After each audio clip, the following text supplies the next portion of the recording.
Oi, eu sou a Isabela. Eu sou a Flávia. E você caiu no Angu de Grilo. Oi, gente! Como vocês estão? Boa terça-feira pra vocês. Angu de Grilo 92 no ar. E aí, Flávia, como você está? Caminhando, né? Dias difíceis.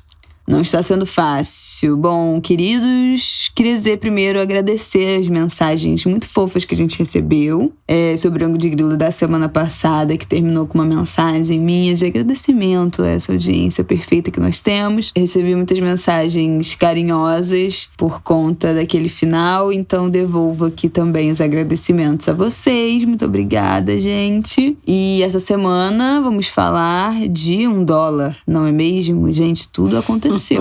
Tudo aconteceu nessa última semana. Denúncia de pedido de pagamento de propina de $1 por vacina para uma compra de vacina da AstraZeneca.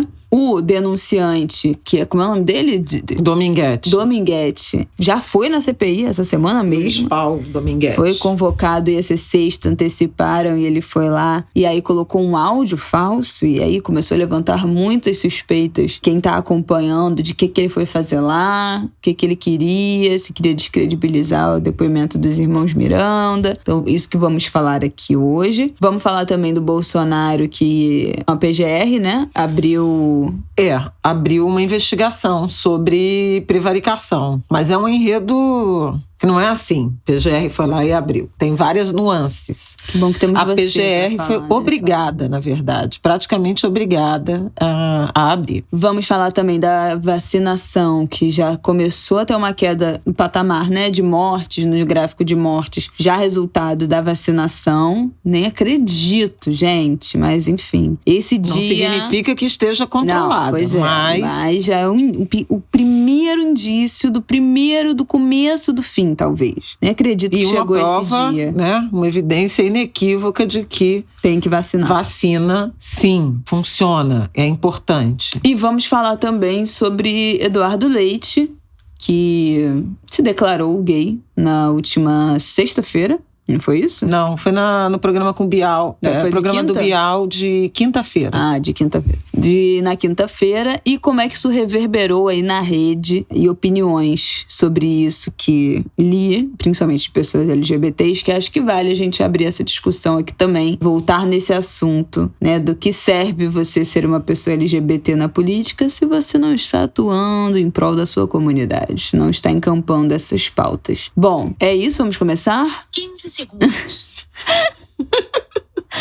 Olha, eu queria falar que esse áudio já estava comigo para eu usar contra a Flávia. 2 semanas eu esqueci. E agora eu tô tendo que ouvir isso. O senador, né? Omar Aziz espalhou, mandou pro Marcelo Cosme no Em Pauta. E aí a gente salvou. 15 segundos. Eu vou botar aqui que vocês sabem que ser uma pessoa que fala nesse podcast, né? Não sou eu, né, queridos? Então vamos lá. Vamos começar com a história do $1. Ai, vamos. A gente precisa contar. Vamos contar um breve resumo, né, do que aconteceu. Bom, foi uma matéria da Folha de São Paulo, que saiu na terça-feira, né, da semana passada. Na noite de terça-feira, exatamente. A reportagem da Constança Rezende, inclusive uma repórter que antes da Folha era do Estadão e foi muito atacada pelos bolsonaristas por conta de uma outra reportagem à época. Aliás, como já é de hábito, né, nesse governo, nesse presidente, atacar jornalistas mulheres. Aproveito então para também fazer um desagravo em relação à violência, né, de gênero, a misoginia presente no governo Bolsonaro, do próprio presidente e muito orientada a jornalistas mulheres. Ele, inclusive, já foi 2 vezes condenado. Ele foi condenado por uma fake news, uma mentira que plantou sobre Bianca Santana, que é inclusive autora da biografia da Sueli Carneiro, era colunista do UOL, uma grande jornalista, e contra Patrícia Campos Melo. Também houve uma condenação pelo conjunto da obra, né? Uma condenação, mas ainda cabe recurso. Mas o fato é que são práticas recorrentes desse governo. Constança foi uma das vítimas dessa jornada e, na terça-feira, já à noite, ela publicou uma entrevista que foi muito impressionante. Por quê? Porque sugere mais uma negociação suspeitíssima de vacina com a intenção, como diz o senador Alessandro Vieira, com interesse financeiro nessa negociação, nesse enfrentamento ou não enfrentamento do governo Jair Bolsonaro à pandemia da Covid. Então seria uma oferta... Deixa que eu conto, porque aí você comenta. O que ela conta é uma declaração, né, uma entrevista desse Luiz Paulo Dominguete Pereira, que se apresenta como representante dessa empresa, da Avat Medical Supply, que ele disse que foi no dia 25 de fevereiro jantar num restaurante no Shopping Brasília. É muito de quinta. Gente, não dá pra mim. Não dá pra mim. As pessoas vão negociar vacina no Shopping Brasília, no Brasília Shopping. É demais pra minha cabeça. No meio da pandemia. Foi jantar com o diretor de logística do Ministério da Saúde, Roberto Ferreira Dias, nesse dia 25 de fevereiro, para negociar com o Ministério da Saúde 400 milhões de doses de vacina da AstraZeneca. A proposta inicial era 3,50 cada uma. Depois desse 25 de fevereiro, a vacina acabou custando 15,50. Mas ele conta que foi nesse... Ele já tinha, na verdade, uma reunião marcada no próprio Ministério da Saúde, né, na Alvorada. Recebeu uma ligação para antecipar esse encontro. E naquele mesmo momento da ligação, um dia antes, né, da reunião marcada nesse jantar no Brasília Shopping. E aí ele fala que ouviu, entre aspas, ele abre aspas e fala que só dava para avançar dentro do Ministério se compusesse com um grupo, que existia um grupo que só trabalhava dentro do Ministério, se a gente conseguisse algo mais e tinha que majorar o valor da vacina, que a vacina teria que ter um valor diferente do que a proposta que a gente estava propondo. E aí ele falou, qual forma, né? Que forma é essa? E aí o Roberto Dias teria respondido que acrescentar $1. Então, acrescentar $1 por dose. Eles queriam negociar 400 milhões de doses. Vacina então, AstraZeneca. Então, isso dá o quê? 400 milhões de dólares só de propina.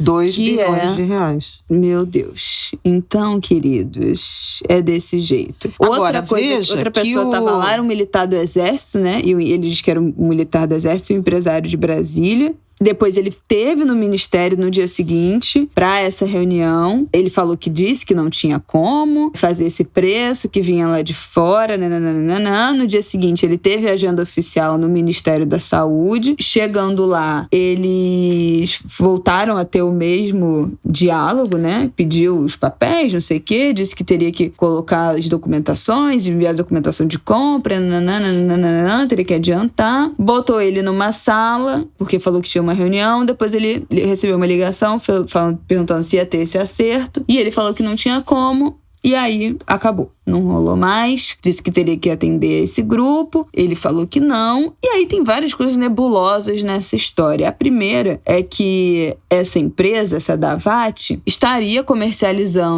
querendo comercializar, né, fechar um acordo de 400 milhões de doses da AstraZeneca, mas a AstraZeneca já tinha soltado, né, o laboratório anteriormente, falando que a venda de vacina não é feita por intermédio de nenhuma empresa, não tem nenhuma empresa que esteja autorizada a vender ou revender a AstraZeneca. Os contratos da vacina são feitos com os países, com órgãos oficiais dos países, não tem empresa fazendo essa mediação. Então, governos centrais e organizações multilaterais, tipo a OPAS, tipo a OMS, porque tem o consórcio COVAX Facility. Sim. E governos centrais, eles nem estão negociando com estados e municípios, por exemplo. Então, suspeitíssima a história. Essa empresa da Avat, ela também já tinha sido envolvida, denunciada num escândalo no Canadá, pelo mesmo motivo, venderia 60 milhões de doses de vacina, também AstraZeneca, para uma comunidade de indígenas, só que o governo central de lá entrou na negociação, porque é o governo, né, né, que responde pela assistência à saúde dos indígenas, e descobriu que a empresa era inidônea, que aquilo não fazia sentido. É uma empresa com sede no Texas, uma história super mal contada.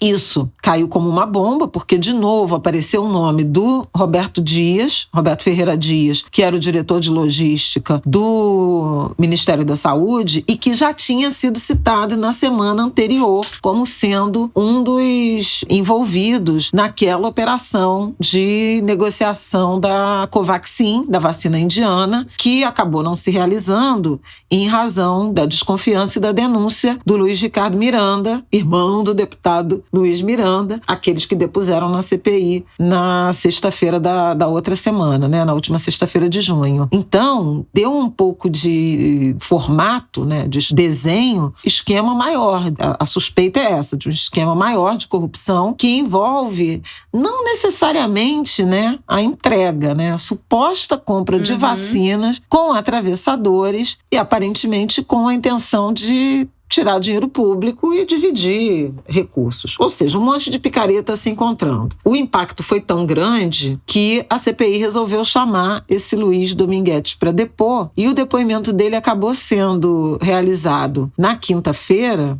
antecipado, né, na quinta-feira da semana que passou. Por quê? Numa outra manobra do governo, a Polícia Federal abriu inquérito para investigar a negociação com a Covaxin, que tem aquela empresa chamada Precisa como signatária do contrato, e o Francisco Maximiano, que é o sócio, conseguiu, por conta disso, uma decisão do Supremo Tribunal Federal. Inclusive, ele acionou diretamente o gabinete do ministro Nunes Marques, o que é uma coisa atípica. Normalmente tem um sorteio. Nunes Marques, que foi o ministro indicado pelo presidente Jair Bolsonaro ao Supremo Tribunal Federal, conseguiu uma decisão, um habeas corpus, né, para ficar em silêncio. Como já tinha acontecido o lamentável, né, episódio do depoimento de Carlos Wizard, o empresário que está envolvido com o gabinete paralelo, o gabinete das sombras, os senadores, então, resolveram cancelar o depoimento de Maximiano, temendo que ele fizesse o mesmo que o Wizard, e convocaram, na última hora, o Dominguete. Dominguete foi na quinta-feira, confirmou essa história toda, mas é uma figura polêmica, né? Ele é um cabo da PM de Minas Gerais, cheio, todo enrolado, cheio de dívida, devendo 4 meses de aluguel, mas devendo esse cara comprar um virou carro. representante. Tem alguma explicação? Porque eu posso ter perdido, porque, né? Que não é possível uma coisa dessa. Ele foi convidado por esse representante, ou sócio, né? CEO, né? Que ele chama de CEL. O CEO da Davat no Brasil, um tal Cristiano, o convidou para negociar esse contrato. E aí é uma história complicada que envolve um militar que facilitou o encontro dele no Ministério da Saúde. Tem um reverendo, um cara de uma ONG ligado a uma igreja evangélica, que também teve uma participação. O fato é que, assim, um cara de uma empresa desconhecida, dizendo que tinha 400 milhões de doses de vacina AstraZeneca, mandaram um e-mail para o Ministério da Saúde. No mesmo dia, a reunião foi marcada. Então, assim, tem muita coisa suspeita, em razão da rapidez, inclusive, com que esses encontros e reuniões foram realizados, num governo que a gente sabe que quando teve a oportunidade de negociar diretamente com fabricantes, caso da Pfizer, procrastinou enquanto pôde, sabotou em alguma medida, a contratação da vacina Butantan. Então, não faz sentido. Quer dizer, você não negocia diretamente com o laboratório e vai pegar um atravessador sem nenhuma tradição, sem estar entre as empresas fornecedoras, né, do Ministério da Saúde. E lembrando que a AstraZeneca é exatamente o contrato de transferência de tecnologia firmado com a Fiocruz. Então, o governo brasileiro, através da Fiocruz, já tinha uma aliança. E desde meados do ano passado, de 2020, esse acordo previa 100 milhões de doses com o IFA importado da China, ingrediente farmacêutico ativo, e 100 milhões de dólares, que agora serão 50, mas serão com o IFA produzido no Brasil, já com a transferência de tecnologia da AstraZeneca para a produção da vacina Oxford, AstraZeneca, Fiocruz. Então, assim, qual era o sentido de, a partir de fevereiro, a cúpula do Ministério da Saúde aceitar um encontro para a contratação de vacina AstraZeneca com esse sujeito, além de alguma coisa muito, muito suspeita? Vacina para vacinar a população brasileira inteira quando já... Isso não tinha, né? E não tinha. A AstraZeneca continua insistindo nisso. Imagina, a AstraZeneca está inclusive com problemas na Europa, porque não entregou a quantidade de doses que tinha sido combinada. Tem uma mega crise que já se arrasta há algum tempo. Pois bem, o Dominguete foi à CPI, confirmou essa história do encontro no shopping, do pedido de propina, falou da quantidade de vezes que ele se reuniu com essas pessoas, mas também levantou suspeita de alguns senadores de que ele foi uma testemunha plantada para melar a CPI, para tirar a credibilidade da CPI, porque chegando lá, primeiro pela figura dele, né? Cara estranho, assim, vendedor de vacina que é cabo da PM... no interior de Minas, enfim, todo enrolado, não tinha muito, só foi ter algum documento que mostrava que ele tinha algum tipo de representação, né, da tal da VAT, em abril, quer dizer, começou a negociar sem ter nenhum vínculo, não apresentou nada no Ministério da Saúde, é uma história escabrosa. Mas ele tentou também envolver o Luiz Miranda e o próprio irmão dele na história, tirar a credibilidade de Luiz Ricardo e Luiz Miranda, deputado, que são as principais testemunhas do episódio da Covaxin. O senador Flávio Bolsonaro estava na CPI, na sessão da CPI, o que é sinal de que aquilo era de interesse da presidência da República. Ele sempre vai quando é para dar apoio ou para tentar perturbar o ambiente de algum tipo de depoimento que possa ser prejudicial ao governo. No início, o grupo, né, governista da CPI tentou dar credibilidade ao Dominguete para estimular o tal do depoimento, né, contra o Luiz Miranda, mas como ele foi desmascarado, divulgou um áudio que estava no celular dele, que o tal do Cristiano, que era o chefe, o Céu, tinha enviado, e o Luiz Miranda foi para a CPI imediatamente e disse que ia para a polícia. O áudio, você não falou do áudio. O áudio era o Luiz Miranda. É uma conversa que ele diz que o Luiz Miranda estava tentando comprar comprar vacina dessa mesma empresa, né? Da VAT. Só que aí o Luiz Miranda imediatamente, acho que até postou, né, nas redes também, falando... Ele deu entrevista, ele foi direto pra lá. Ele saiu da Câmara e foi pro Senado. Que, na verdade, ele estava negociando luva. Que não era um áudio de um ano atrás, porque ele tinha uma empresa de representação. Eram luvas que ele estava vendendo pra Walgreens, Walmart. Aparece mesmo esse... E ele foi à polícia, a polícia legislativa, apreendeu o celular do Dominguete para perícia. Flávio Bolsonaro ficou bem preocupado, falou, mas é só para ver esse áudio, né? Foi estranho o comentário. Então ele teve o celular apreendido, o Luiz Miranda foi para um cartório para pedir a degravação da íntegra da mensagem. Esse cara não apaga uma mensagem, né? Eu acho impressionante. Da íntegra da mensagem, que é do ano passado, e segue o barco. Então...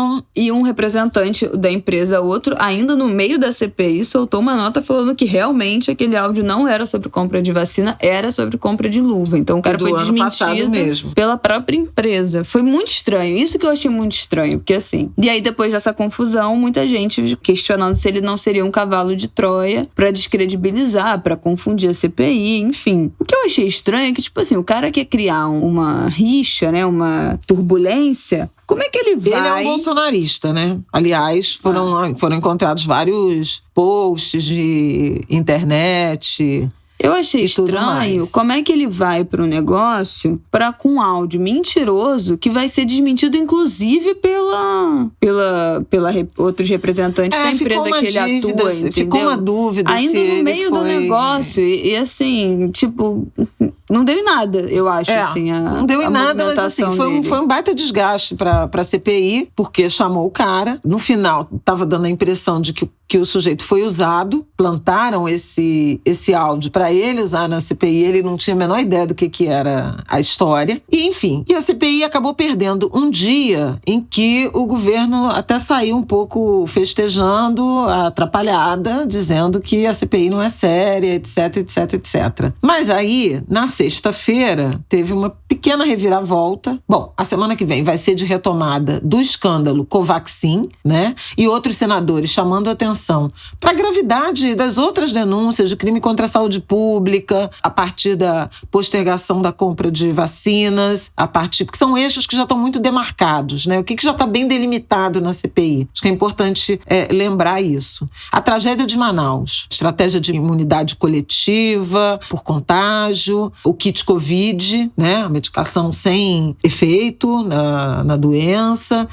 o caos na saúde, as mortes por falta de oxigênio. Essa é uma linha que já está bastante bem demarcada. Outra linha bem demarcada e original da CPI, a vacina, a não contratação das vacinas e a sabotagem mesmo ao processo, já praticamente em uma centena de e-mails, né, da Pfizer, insistindo pela negociação, que só acabou acontecendo entre fevereiro e março desse ano, acho que em março desse ano, e desde agosto do ano passado havia ofertas, tentativas de negociação com o governo brasileiro. Além disso, a sabotagem também ao Butantan. Então, o eixo vacina, também muito bem demarcado. Terceiro eixo, bastante bem demarcado, a estratégia de imunidade de rebanho ou imunidade coletiva por contágio e a medicação, a recomendação de medicação sem efeito. Isso está presente no discurso do presidente, está presente na encomenda de cloroquina, né, de medicações, inclusive por laboratórios do Exército, na distribuição dessa medicação, nos discursos, né, e nas atitudes contrárias ao isolamento social, pelos prejuízos que causariam à economia, os ataques a governos. Além disso, essas foram as 3 linhas iniciais que já estão bastante bem desenhadas e com muito indício, muito documento, muitos depoimentos bastante consistentes. Além disso, se esbarrou a partir daí na tese da investigação sobre um gabinete paralelo, um grupo que orientava o governo e tinha voz na criação, na elaboração e na implantação da política pública de saúde na pandemia, a despeito do Ministério da Saúde. E aí é esse o grupo que envolveria Carlos Wizard, a doutora Nise Yamaguchi, o grupo, né, Médicos pela Vida. Enfim, esse é um outro eixo de investigação que está menos consistente, mas é uma frente objetiva de investigação. Depois de tudo isso que avançou no primeiro mês e meio de CPI,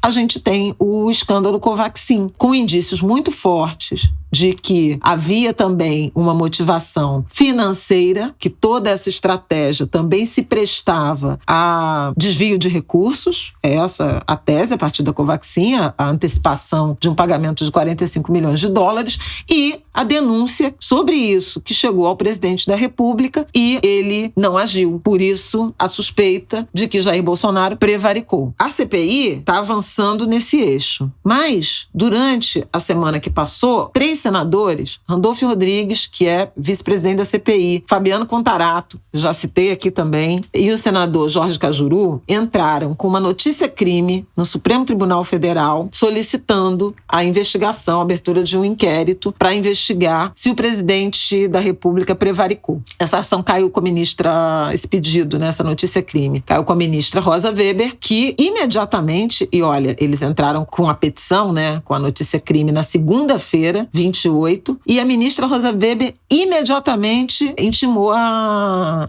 Procuradoria-Geral da República a se manifestar sobre isso. Por que eu digo imediatamente? Foi bem rápida e a ministra Rosa Weber botou a bola para correr porque o Supremo entrou em recesso na quinta-feira. Ela poderia ter sentado em cima, esperado para se posicionar, para tomar qualquer tipo de providência na volta do recesso em agosto, mas não. Aí, o vice-procurador-geral da República, Humberto Jacques de Medeiros, respondeu para a ministra Rosa Weber que não era o caso ainda de abrir investigação, era melhor esperar a conclusão da CPI. Olha só. Aí, o que fez a ministra Rosa Weber na quinta-feira, ou na própria sexta, enfim, no fim da semana? Não, Eu não acho que tem que esperar acabar a CPI. Discordo. Acho que é procedente isso ser feito logo. E aí, na sexta-feira, ele respondeu que abrirá, então, a investigação se houve ou não prevaricação pelo presidente da República. Então, tem gente que acha que vai acabar não dando em nada. Quer dizer, a Procuradoria-Geral da República está muito ligada ao Bolsonaro, né? O Augusto Aras. Aliás, na semana passada, a Associação dos Procuradores entregou ao Jair Bolsonaro a lista tríplice, né? Que a categoria vota em nomes, né? Para ocupar o principal cargo. Tinha uma tradição de se escolher, né? Dos presidentes escolherem da lista tríplice o seu favorito. O Bolsonaro não escolheu Augusto Aras, que não estava na lista. E, de novo, a expectativa é de que Aras que seja de novo reconduzido ou que ele seja o indicado para a vaga de Marco Aurélio de Mello no Supremo Tribunal Federal, que deixa a posição no próximo dia 12 de julho. Ele está completando 75 anos e não pode mais continuar. O que foi interessante disso é que os 3 senadores, porque essa ação é importante entender isso, essa provocação ao Supremo Tribunal Federal não partiu da CPI, partiu de 3 senadores que até estão na CPI, caso do Randolph e do Fabiano Contarato. Acho que ele é suplente. Mas é uma coisa em paralelo e vai ficar muito nítido se a PGR vai sentar em cima ou se essas investigações vão caminhar. Agora, vai ficando constrangedor se a CPI, se a linha de investigação da CPI se consolidar e a PGR dizer que não tem nada. Porque, em tese, poderiam, inclusive, trocar e eles chegam a fazer isso. Ao mesmo tempo, a Polícia Federal também abriu uma investigação. Então, nós temos 3 linhas de investigação e isso pressiona muito o governo, que já está completamente na mão do Centrão e de Arthur Lira e vai ficar cada vez mais. Além disso, no dia 30, que foi quarta-feira, foi apresentado um super pedido de impeachment que reuniu todo mundo, esquerda, direita, ex-bolsonaristas, muito impressionante. De Joyce Hasselman, Kim Kataguiri até PSTU e quem mais passar pela sua cabeça. Gleisi Hoffmann, PT, oposição, todo mundo, movimento social, a Coalizão Negra por Direitos também subscreve, com um rol de 23 crimes de responsabilidade que teriam sido cometidos por Jair Bolsonaro. O que Arthur Lira disse? Não, em princípio, não vejo razão. Quer dizer, eu não sabia que ele já tinha se manifestado no mesmo dia. É inacreditável. Mas assim, gente, o Bolsonaro fica muito na mão dele. O Flávio Bolsonaro deu uma entrevista pro Paulo Capelli no Globo na sexta-feira, dizendo que Centrão, tudo de bom. Centrão é fundamental para o país, isso que se chama de Centrão, que a aliança está forte. Falou que não tem nenhuma prova contra o Ricardo Barros, que é o líder do governo que está envolvido na história, que teria sido citado pelo Bolsonaro. O que a gente precisa fazer nesse país? Enfim, a situação do governo é muito difícil. A situação dos brasileiros, então, querida, é calamitosa. Eu não aguento mais. A situação dos brasileiros é trágica. Aliás, essa semana nós perdemos mais um dos grandes para a Covid, nosso querido Januário Garcia. Aliás, quem não conhece, vocês angulers, jovens angulers, por favor, visitem o site do Janu, é januariogarcia.com.br. Olha, poucas vezes vi um fotógrafo com um trabalho tão organizado na internet como o Janu. E vocês vão ter a dimensão, o tamanho desse cara. 50 anos dedicados aí à fotografia, atos, manifestações, celebrações do movimento negro. Então, assim, grande disco, acervo. Né? Pois é, ainda vou chegar lá. Personalidades todas, né, do movimento negro, artistas, religiosos. Tem Abdias, tem Joaquim Barbosa, tem Mãe Estela de Oxóssi, tem todo mundo. E, além disso, quer dizer, além de uma contribuição ímpar que ele deu à documentação, ao registro, às imagens, à memória do nosso povo e da organização, das organizações do movimento negro, eu encontrava sempre o Janu em atos, mas também na Marcha de Mulheres, com a sua indefectível boina. Ele tinha uma coleção de boinas. E foi um cracaço. Nos anos 70 e anos 80, trabalhou com fotografia de publicidade e também com a indústria fonográfica. Ele assina as capas, fotos, né, de capa, de alguns dos mais importantes álbuns da música popular brasileira. Eu vou falar 3. Alucinação, de Belchior. Pronto. E pois é. Alucinação é o que tem a canção que foi pro... Porra, que agorou nosso 2020. Na moral, como diria o Cima, vamos deixar pra lá que esse negócio de ano passado eu morri, mas esse ano eu não morro. Acabou com 2020. E se vocês nunca ouviram, por favor, ouçam, porque é uma coisa... É lindo. O álbum, a foto. E no Instagram do Janu, ele escreve sobre como é que ele chegou naquela imagem. Januário Garcia, acho que fotografia. Outro álbum que eu vou citar, A Arte Negra, que pra mim é o melhor álbum já feito da música brasileira. Eu não vou falar do samba, porque é de samba, mas da música brasileira, que é o Wilson Moreira e Ney Lopes, um álbum de 1980, que só tem música boa. Fala uma música, fala um samba bom, e ele tá nesse disco. Gostoso Veneno. Que a vida é curta e o mundo é pequeno. Vou vivendo, morrendo de amor. Ah, gostoso veneno. Senhora Liberdade. Abre as asas sobre mim. Ó, Senhora Liberdade. Goiabada Cascão. Goiabada Cascão. Encaixa. Encaixa. Me perdi. Goiabada Cascão. A única coisa até agora. É coisa fina assim, que ninguém mais acha. Que é outra? Eu vou me embora pra Minas Gerais agora. Eu vou pela estrada afora, cantando meu candongueiro. Eu sou de Angola, bisneto de quilombola. Não tive, não tenho escola, mas tenho meu candongueiro. Ouçam A Arte Negra, Wilson Moreira e Mestre Ney Lopes. Ouçam de joelhos, ouçam de pé, ouçam em posição solene, porque é um descasso. Pra mim, o melhor da música brasileira. Quer outro? Eu nasci há 10 mil anos atrás. A capa de Eu Nasci há 10 mil anos atrás, de Raul Seixas, é assinada por Januário Garcia. Tá, queridos. É esse nível. A capa de Muito, que tem Sampa, se eu não me engano, do Caetano Veloso, é de Januário Garcia. Uma foto de Caetano deitado no colo de Dona Canoa e Dona Canoa acarinhando os caracóis dos cabelos do Caetano, que vocês sabem, né? Os caracóis do cabelo, da música do Rei. Foi uma música que o Rei fez pro Caetano. Fica aqui minha homenagem, minha raiva, minha indignação por a gente ter perdido o Janu nessa temporada, por Covid, de complicações da Covid, minha homenagem e o compromisso de sempre lembrar dele, principalmente para os mais jovens. É isso, gente. Mais uma pessoa brilhante que a Covid nos levou. É revoltante demais, vocês já sabem, né? Como a gente anda aqui nesse podcast, revoltado com essa situação. Bom,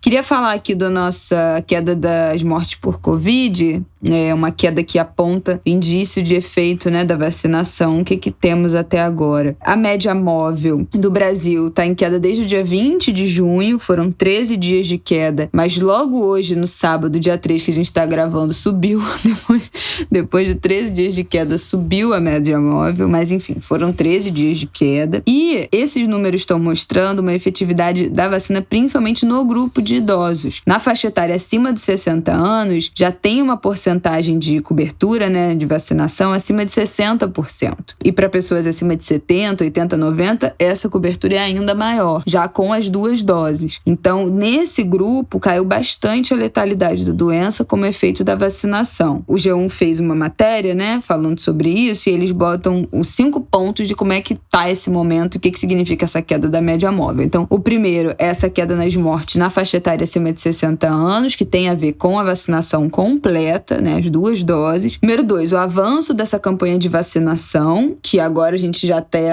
em São Paulo chegando na faixa dos 40, tá na faixa já de 40 anos, no Rio já baixando para baixo de 40, tem outros lugares do Brasil que já estão na faixa de 20 e poucos anos, então a campanha andou muito, né, nesse último mês. O aumento da aplicação das vacinas que oferecem proteção parcial, mesmo com uma dose, que é o caso da Pfizer e da AstraZeneca, que já garantem uma proteção parcial. Ali mais ou menos 15 dias, né, depois da vacina, começa a produção de anticorpos e dá uma proteção parcial. Isso já ajuda a conter, né, a disseminação. Uma tendência de melhora nas taxas de ocupação de leitos da UTI, né. Outro dia até o secretário de Saúde Municipal do Rio, né, o Daniel Sorante, postou que tinham zerado a fila de espera das UTIs. Então, que pelo menos a fila, as UTIs estavam cheias, mas pelo menos a fila, pacientes esperando por vaga, não tinha mais. E o quinto ponto, que é a redução da taxa de transmissão no Brasil para abaixo de 1. A média do Brasil. O que isso significa? No Brasil, nesse momento, essa taxa de transmissão é de 0,98. Isso significa que a cada 100 pessoas com o vírus infectam outras 98 pessoas. Na semana passada, essa taxa de transmissão estava em 1,13, que significa que cada 100 pessoas com vírus vão infectar outras 113 pessoas. Então, quando cai de 1, é um bom sinal. Isso. Porque, né, se 100 infectam 98, 98 vai infectar menos, vai infectar menos, vai infectar menos, e essa escadinha vai cair. Então, essas são as coisas positivas em relação a essa vacinação, avanço da vacinação. E a gente só pode falar da vacinação, né, gente? Que medida restritiva, controle de população. Tá muito difícil. Não tem mais ninguém. Acabou, não tem mais ninguém dentro de casa, não tem mais distanciamento de nada, não tem nada. Tudo lotado, bar socado, restaurante lotado, não. Então, assim, né, menos a gente aqui do Ângulo de Grilo. Mas, de resto, só pode ser culpa da vacinação, porque não há de ter sido de distanciamento e de isolamento. Acabou já isso. Mas outras coisas que o G1 bota aqui, que é importante dizer, que são pontos de alerta, que é: a queda não significa que a pandemia está sob controle. O Brasil segue com um alto platô de transmissão, que é acima do observado em 2020, segundo a Fiocruz. Os dados não apontam uma queda geral de morte para todas as faixas etárias, então é uma coisa muito localizada acima de 60 anos, que foi quem já tomou as 2 vacinas. E ainda há uma preocupação altíssima com a possível chegada da variante Delta, que é considerada mais transmissível, responsável por surto de casos mesmo em países com vacinação avançada. A variante Delta já está preocupando os Estados Unidos e na Europa também. Vamos ver como é que fica esse desenrolar dessa variante nessa semana e, eventualmente, a gente fala até dela mais especificadamente no próximo Angu. Mas vamos ver como é que se desenrola no mundo já essa variante, né? Isso nos ameaça aqui também. É isso, acho que é uma boa notícia, né? É o que a notícia que a gente já podia estar dando há muito tempo, mas enfim, né? Saber que pelo menos nos grupos que estão com 2 doses a vacinação está sendo efetiva, é uma questão de tempo, aparentemente, contendo essas variantes, é uma questão de tempo disso, desse número de mortes também começar a cair em outras faixas etárias, muito aliviada, assim, já fico mais aliviada, principalmente com essa taxa de transmissão caindo. Isso é muito importante, ter menos vírus circulando, ter menos pessoas infectando outras pessoas, e vamos ver, um pouco de esperança aí, eu acho, para as próximas semanas de vacinação. Gente, vão vacinar. Os postos de saúde aqui no Rio estiveram muito vazios nas últimas semanas. Muito importante que todo mundo se vacine, pelo amor de Deus. Bom, vamos para o nosso último tema rapidamente, que a gente já está no tempo suficiente, né, desse podcast. Eduardo Leite, governador do Rio Grande do Sul, em entrevista ao programa do Bial, na última quinta-feira, não vou dizer que, não sei se revelou é a palavra, assumiu, mas enfim, declarou, tornou público o fato de que é um homem gay. Homossexualidade. Eu inicialmente, eu vou até fazer uma meia-culpa aqui, que inicialmente eu vi a declaração, ainda na tarde de quinta-feira, que vazou, né, que ele falaria isso antes do programa ir ao ar. Eu até compartilhei o trecho que ele falava com palminhas no Twitter. Porque, tipo assim, eu acho sempre bom, parto da premissa que é sempre bom alguém ter coragem, ou enfim, para tornar a sua sexualidade pública, para se sentir confortável em falar sobre isso, especialmente alguém da política, do Brasil, que é, né, um país que tem horror a população LGBT, a comunidade LGBT. Então, de início eu até fiquei, nossa, que bom, né, essa declaração pública. Mas depois, querido, o Twitter, o povo caiu em cima. Primeiro resgataram que ele apoiou o Bolsonaro no segundo turno. Deixou um monte de professor sem salário no Rio Grande do Sul. E aí, a partir principalmente desse resgate, né, dessa história dele ter apoiado o Bolsonaro no segundo turno, em oposição ao Haddad, muita gente começou a falar de como não serve, né? Não serve uma representação. O que significa um homem gay que se diz governador? Inclusive, ele falou uma frase que eu não sei se alguém entendeu, mas que é: eu não sou um gay governador. Não, eu sou um governador gay e não um gay governador, então. Assim como Obama era um presidente negro e não um negro presidente. Bom, eu não consigo entender o que isso significa. Tu consegue entender o que a pessoa quer passar com isso? Ele quer dizer que a função pública é maior do que o indivíduo, né? Então, por isso é um governador gay. Um governador, como outro qualquer, que por acaso é gay. E não um gay que se tornou governador. Porque assim, é só isso. Então isso que ele quer dizer faz um link perfeito com tudo que foi dito pela comunidade LGBT em relação a esse tornar público da sexualidade dele, que é: se esse cara não é comprometido com a agenda LGBT, se esse cara apoiou um presidente que tem pavor, que tem horror à comunidade LGBT, isso não significa nada pra gente. Essa representatividade vazia não nos agrega, não nos representa, não significa absolutamente nada, né? Não temos que bater palma pra essa pessoa, não temos que achar maravilhoso essa pessoa ter falado sobre a sua sexualidade, porque ele não tá usando esse espaço pra apoiar e lutar por causas LGBTs. E aí, eu acho que essa frase dele tem tudo a ver, porque assim, pra mim, dessa história do Obama é um presidente negro e não um negro presidente, pensando a comunidade negra, é um negro presidente. É importante ele ser negro e ser presidente, né? Mas eu tô catando aqui até o artigo do Tiago Amparo, que foi muito interessante, porque ele fala, inclusive, sobre isso. Porque tinha uma leitura, né, da campanha e do papel do Obama. Ele se apresentava como pós-racial, como se essa questão não fosse a questão racial. A partir da escolha dele como presidente pelos Estados Unidos, teria sido superada. Ele hoje até faz uma meia-culpa. Na entrevista que ele deu para o próprio Bial, ele fala, né, sobre as percepções de cobranças que eram feitas em relação a ele, não sei o quê, e que só seriam feitas porque ele era um homem negro, e questionamentos e sabotagem ao mandato. Mas o Eduardo Leite trouxe o Obama, e o Tiago Amparo faz uma leitura muito interessante, que é, em alguma medida, secundarizar a identidade é uma espécie de condição para pessoas do campo conservador serem admitidas. Claro, porque é isso, gente. Qualquer pessoa que faz parte de uma minoria de direitos, uma pessoa LGBT, uma pessoa negra no Brasil, qualquer conquista, se essa pessoa é um ativista pela sua causa, se ela tem orgulho, se ela milita pela causa que ela é uma minoria, se ela tem orgulho da bandeira que ela levanta, todos os outros cargos são secundários. Não, eu sou eu, né? Eu sou um homem gay, eu sou uma mulher trans, eu sou uma mulher negra, e a partir disso, dessa construção de quem eu sou, eu virei acadêmica, eu virei jornalista, eu virei... Não acho possível dissociar, mas aí realmente, agora, ninguém é obrigado. Né? Não, ninguém é obrigado, mas eu acho que é exatamente isso, assim. Uma pessoa que entende a sua construção como indivíduo e tem orgulho das suas bandeiras e das suas causas, a sua construção é em primeiro lugar. O que te diferencia, o que te levou, o que te constrói, vem em primeiro lugar na frente de qualquer cargo, né? Se ser um homem gay fez parte da sua construção de carreira, de personalidade, se foi isso que te deu segurança, que te fez feliz pra você seguir o seu caminho e um dia chegar e ser governador, você é um cara gay que foi construído como um homem gay,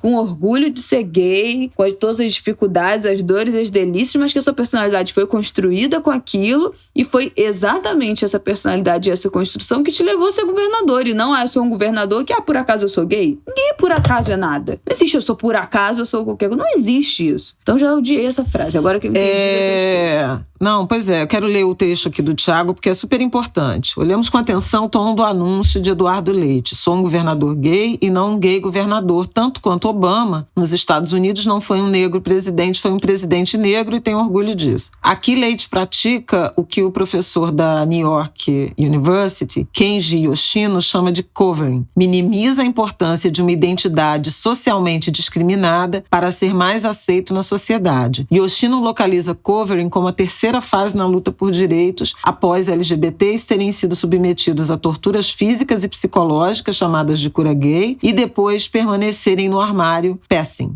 Conversing, que é a primeira, torturas físicas e psicológicas, a conversão, né?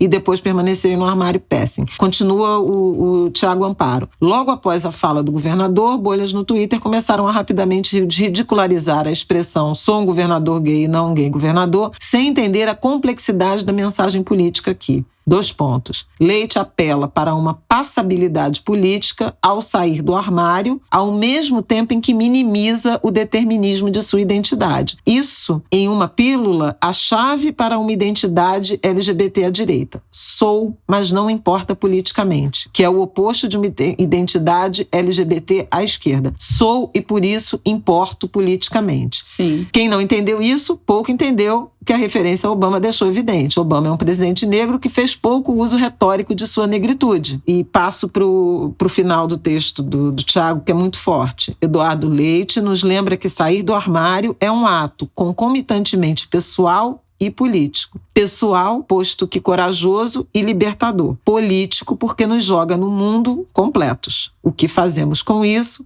Normalizar esse mundo ou transformá-lo é o que importa.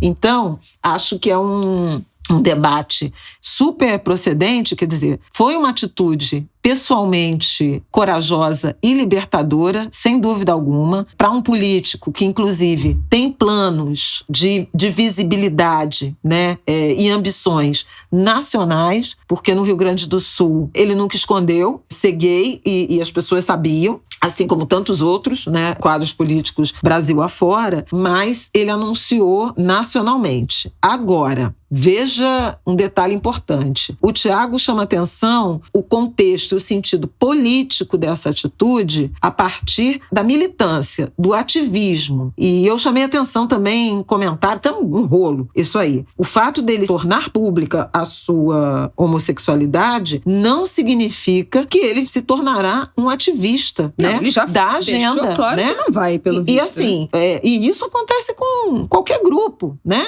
Ser negro não significa ser ativista contra a desigualdade racial. Sim, a gente fala muito disso ser aqui, mulher, em relação não às mulheres, principalmente. Então, essas mulheres da política que apoiam Bolsonaro, isso representa os interesses então, assim, das mulheres do Brasil? Não tem nenhuma contradição nisso. E assim, é direito, gente. Pode não fazer nada com isso. Você pode usar isso em seu próprio benefício e não pensar na comunidade. E pode pensar. Enfim, aí cada um é de um jeito. Isso é do jogo. Mas isso é o que ele poderia vir a fazer e aparentemente não está interessado em fazer com o fato de ser um homem gay e, eventualmente, seria desejável que fizesse uso dessa visibilidade, desse poder, dessa influência política na transformação de uma sociedade que é profundamente violenta, né, e violadora de direitos de pessoas LGBTQIA+. Não só violência homicida, mas crime de ódio, agressão verbal, agressão física, desqualificação, discriminação no mercado de trabalho. Então, todo tipo, na escola, a homofobia é presente, muitas, principalmente pessoas trans, muitas são obrigadas, adolescentes ainda, a abandonar os estudos, e isso tem uma correlação com entrada no mercado de trabalho, com longevidade. Então, assim, tem todo um espectro, um complexo, né, de direitos, de violações, que uma pessoa que é da comunidade e que está inserida, né, no poder político poderia atuar, seria desejável. Não quer atuar? Ok, é um direito. Mas eu queria tratar de uma última dimensão política dessa, digamos, revelação ao país da homossexualidade de Eduardo Leite. Ele vem sendo muito atacado cinicamente, do jeito que Jair Bolsonaro e seu grupo político costumam atuar. E Eduardo Leite, ele saiu da defensiva e avançou uma peça ao se apresentar na sua integralidade ao Brasil nesse momento. Ele que tem ambições de, por exemplo, disputar as prévias do PSDB à presidência da República. Então, assim, o Brasil já sabe quem ele é. Ele não está com isso no armário para ser atacado, para virar meme, e recebeu muito apoio. Então, assim, foi também uma estratégia política de apresentação à nação, né, a partir do que seu principal adversário, um presidente da República homofóbico, misógino, racista, tudo isso que a gente sabe, iria atacá-lo como fraqueza. E agora isso não é mais uma fraqueza, porque isso está às claras. Então ele não precisa se preocupar com meme e nem, em algum momento, de acabar tendo que se revelar, tornar público a sua relação, o seu namorado, a sua homossexualidade, a partir de uma provocação do outro. Então ele controlou porque fez isso de caso pensado, né, como a gente diz, caso pensado, numa entrevista a um grande canal de televisão, a um programa de muita audiência, de muita credibilidade e, em alguma medida, também amigável. Era um ambiente confortável, acolhedor para ele fazer esse anúncio. Então, teve sim uma estratégia também política de ele se apresentar como um homem gay, naturalizando isso de uma forma que ele controlou, né? E isso tem a ver com a estratégia política de se tornar candidato e de não ter nenhuma marra, nada guardado, nenhum segredo. Imagina o que seria, baixaria. Agora, se ele fosse candidato com esse segredo.